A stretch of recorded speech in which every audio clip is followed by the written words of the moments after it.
नमस्कार दोस्तों, वेलकम। स्वागत है एक बार फिर से आप सभी का आर एस जंक्शन पर। मैं हूं घनश्याम शर्मा। दिनांक 21 और 22 जनवरी 2021 के करंट अफेयर्स लेकर हाजिर हूं। तो दोस्तों, अगर आप आरपीएससी के किसी भी एग्जाम की तैयारी कर रहे हैं तो ये करंट अफेयर्स आपके लिए सबसे महत्वपूर्ण है, क्योंकि ये करंट अफेयर्स आपके जो सिलेबस है उसके अकॉर्डिंग बने हुए हैं। तो आपके सिलेबस के सभी टॉपिक्स को कवर करते हुए 2020 में भी हमने बहुत से करंट अफेयर्स आपको पढ़ाए और उन्हीं सभी का संकलन आपके जो गुलदस्ता है उस बुक के रूप में मैंने आपको दिया है। तो आर एस जंक्शन एप्लीकेशन से आप उसे ले सकते हैं और 1500 से भी ज़्यादा प्रश्नों का जो समावेश है उसका लाभ आप उठा सकते हैं और अपनी तैयारी को आगे बढ़ा सकते हैं। चलिए, तो इस महीने के 69वें प्रश्न पर बात करते हैं।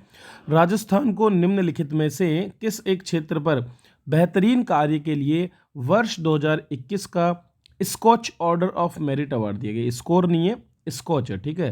तो स्कॉच नामक एक अवार्ड दिया जाता है विभिन्न प्रकार की संस्थाओं को, व्यक्तित्वों को और ऐसे सभी नॉन गवर्नमेंटल ऑर्गेनाइजेशंस को जो विशेषतः इंक्लूसिव अर्थात समावेशी विकास की ओर आगे कदम बढ़ा रहे हैं। तो प्रारंभिक बाल्यावस्था शिक्षा प्रदान करने के लिए इस वर्ष राजस्थान को यह अवार्ड दिया गया है। क्यों दिया गया है?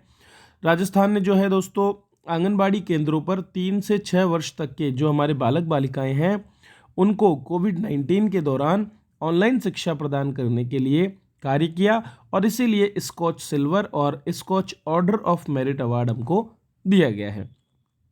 स्कॉच ग्रुप के चेयरमैन श्री सुमित कोचर ने 16 जनवरी को वर्चुअल कार्यक्रम में समेकित बाल विकास सेवाएं अर्थात आईसीडीएस इंटीग्रेटेड चाइल्ड डेवलपमेंट जो स्कीम है उसकी निदेशक डॉक्टर प्रतिभा सिंह को यह अवार्ड प्रदान किया। विभाग की ओर से समस्त महिला पर्यवेक्षकों, पूर्व प्राथमिक शिक्षकों व आंगनबाड़ी कार्यकर्ताओं को ऑनलाइन प्रशिक्षण प्रदान किया गया था। इसके साथ साथ उन्हें डिजिटल शिक्षा सामग्री दी गई। नवीन ईसीई सामग्री के तहत वर्कबुक, आकलन प्रपत्र और मेरी फुलवारी नामक पुस्तकें भी प्रदान कराई गई और इन पुस्तकों को पंजीकृत बच्चों को उनके घर पर दिया गया, जिससे उन्होंने अपनी शिक्षा को जारी रखा। तो ये काम करने की वजह से ही ये अवार्ड दिया गया है। इसके अलावा डिजिटल सामग्री की अधिक से अधिक पहुंच बढ़ाने के लिए और लोगों को घर बैठे ये सामग्री उपलब्ध कराने के लिए एक YouTube channel anganwadi ECE ICDS Rajasthan भी तैयार किया गया है। दोस्तों, स्कॉच अवार्ड की बात कर लेते हैं। 2003 में इसकी स्थापना की गई थी और इस अवार्ड द्वारा लोगों को, परियोजनाओं को और संस्थानों को भारत को एक बेहतर राष्ट्र बनाने के लिए जो उन्होंने प्रयास किए उनके लिए सम्मानित किया जाता है। अलग अलग क्षेत्रों में प्रशासन, समावेशी विकास इंक्लूसिव जो डेवलपमेंट है, टेक्नोलॉजी के विकास और अनुप्रयोगों में उत्कृष्टता, प्रबंधन, कारपोरेट नेतृत्व, कारपोरेट प्रशासन, नागरिक सेवा वितरण, क्षमता निर्माण, सशक्तिकरण और इस तरह के अन्य मुद्दों में श्रेष्ठता को भी यह समाहित करता है। दोस्तों, केंद्रीय मंत्रिमंडल ने निम्नलिखित में से किस नदी पर रतले पन बिजली परियोजना को मंजूरी दी? दोस्तों, पन बिजली परियोजना एक विशेष प्रकार की परियोजना होती है जो सिंचाई एवं पेयजल के लिए जल उपलब्ध कराने के साथ साथ बिजली का उत्पादन भी करती है। बहुउद्देशीय परियोजनाओं के रूप में इन्हें जाना जाता है और ये जो परियोजना है ये चिनाब नदी पर जो है हाल ही में मंजूर की गई है। तो जम्मू कश्मीर के किश्तवाड़ जिले में चिनाब नदी पर 850 मेगावाट की ये रतले पन बिजली परियोजना जो है इसके लिए 5000 करोड़ से भी अधिक रुपए के निवेश किया जाएगा। यह निवेश राष्ट्रीय जल विद्युत निगम और जम्मू कश्मीर राज्य विद्युत विकास निगम लिमिटेड की संयुक्त हिस्सेदारी में 51% और 49% की हिस्सेदारी से एक जॉइंट वेंचर कंपनी बना करके किया जाएगा। रतले पहली पन बिजली परियोजना होगी जिसके पूरा होते ही जम्मू कश्मीर को 1% बिजली निःशुल्क मिलेगी और उसके बाद ये बढ़ती जाएगी। 12वें साल में यह 12% कर दी जाएगी और 40 साल बाद परियोजना जम्मू कश्मीर की ही हो जाएगी। 40 साल में पानी के इस्तेमाल के लिए 9,500 करोड़ रुपए भी जम्मू कश्मीर को दिए जाएंगे और इस दौरान जम्मू कश्मीर को 5,000 करोड़ से अधिक की निःशुल्क बिजली भी हासिल होगी। तो जम्मू कश्मीर क्षेत्र के विकास में और वहाँ के लोगों को अनवरत रूप से विद्युत सुविधा उपलब्ध कराने में इस परियोजना का, रतले पन बिजली परियोजना का, जो कि चिनाब नदी के किनारे बन रही है, बहुत बड़ा योगदान होने वाला है। लद्दाख में पहले खेलो इंडिया शीतकालीन खेल उत्सव का आयोजन किया जा रहा है। दोस्तों जंस्कार या जास्कर नदी के किनारे। दरअसल लद्दाख में जो श्रेणियां हैं उनसे निकलने वाली नदियों के नाम भी इसी तरह से होते हैं। तो जास्कर जो श्रेणी है एक वहीं से निकलती है आपकी जंस्कार या जास्कर नदी, और उस नदी के किनारे ही पदुम नामक जो स्थान है कारगिल में, वहाँ पर इन खेलों का आयोजन किया जा रहा है।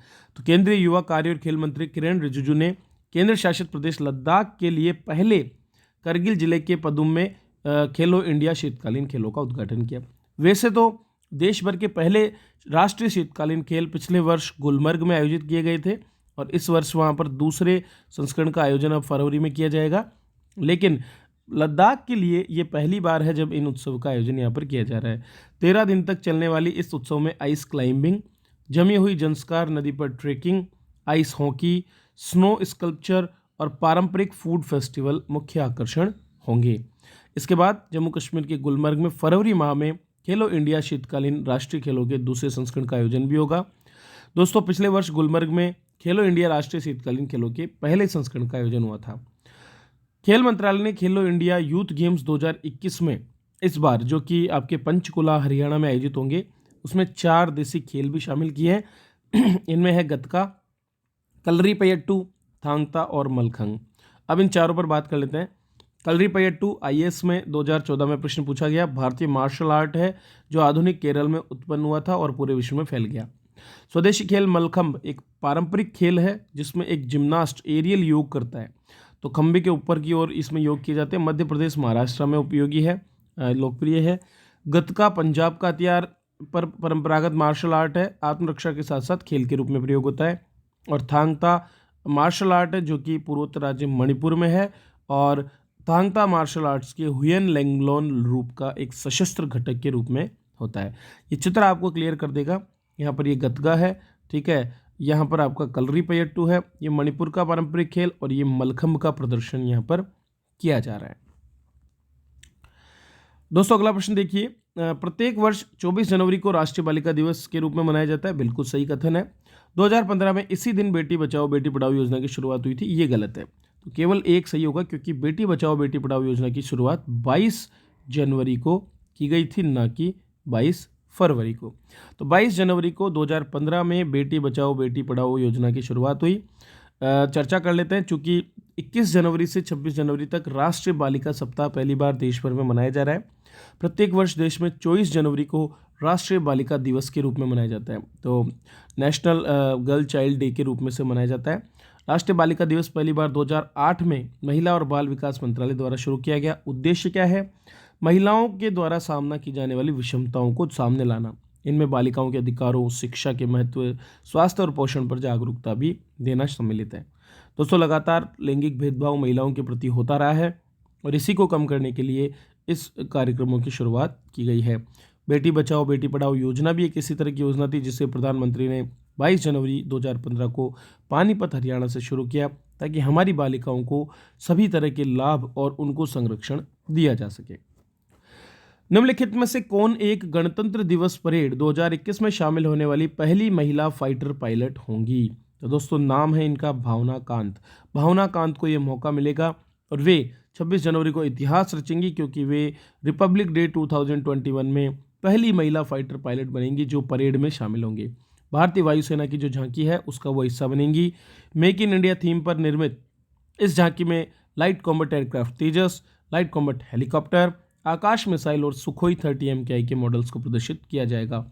वो युद्ध मिशन में दिन के वक्त फाइटर पायलट उड़ाने वाली पहली महिला भी हैं, और ये योग्यता उन्होंने पिछले वर्ष मई 2019 में हासिल की थी। जुलाई 2016 में पहली बार 3 महिलाओं ने वायुसेना में फ्लाइंग ऑफिसर्स के रूप में ज्वाइन किया, जिसमें आपके भावना कांत के साथ अवनी चतुर्वेदी और मोहना सिंह भी सम्मिलित थी। भारतीय वायुसेना की पायलट भावना कांत वर्तमान में राजस्थान स्थित एयरबेस पर तैनात है, जहां वो MiG-21 बाइसन फाइटर प्लेट उड़ाती है। साल 2020 में अंतर्राष्ट्रीय महिला दिवस, जो कि 8 मार्च को मनाया जाता है, उसी मौके पर राष्ट्रपति रामनाथ कोविंद ने भावना को नारी शक्ति पुरस्कार से भी सम्मानित किया था। तो यह है दोस्तों आज के करंट अफेयर्स, जिस पर मैंने आपसे चर्चा की। पीडीएफ में इन करंट अफेयर्स की कंप्लीट बुक लेने के लिए आप हमारी application R S junction download कर सकते हैं, जिसका लिंक मैंने डिस्क्रिप्शन में भी दिया है, और अपनी तैयारी को आगे बढ़ा सकते हैं। दोस्तों, हमारे साथ इसी तरह जुड़े रहें और लगातार मेहनत करते रहें ताकि आप अपने लक्ष्य तक पहुंच सकें। बीच में रुकना नहीं है, क्योंकि रुकने से तो जो भी प्रगति आपने की है वो सभी खत्म हो जाती है। तो बस बने रहें अपनी तैयारी में इसी तरह से। और वीडियो अगर अच्छा लगा हो तो लाइक और शेयर जरूर करें, चैनल को सब्सक्राइब कर लें। वीडियो देखने के लिए आप सभी का बहुत बहुत धन्यवाद।